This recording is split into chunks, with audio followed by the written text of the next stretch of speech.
Hello kids, आज हम draw कर रहे हैं एक पर्स। इसमें सबसे पहले एक स्ट्रेट लाइन बनाएंगे, फिर कुछ नीचे की तरफ दोनों साइड लाइंस बना लेते हैं। अब इसके अंदर की तरफ का डिज़ाइन कंप्लीट करेंगे। कुछ इस प्रकार का डिज़ाइन हम बना लेते हैं। अब हम बनाएंगे इसके हैंडल।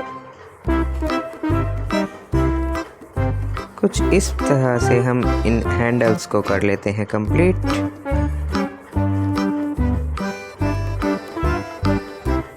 अब कुछ डिज़ाइंस कंप्लीट करके हम इसमें कलर्स भी करने वाले हैं। तो देखते हैं इसमें कौन कौन से कलर्स यूज़ होंगे।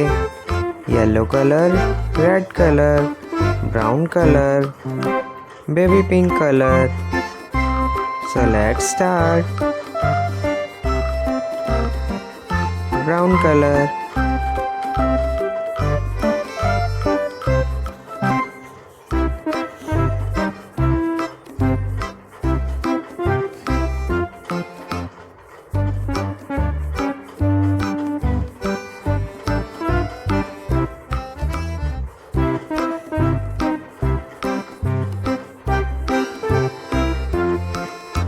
Yellow colour,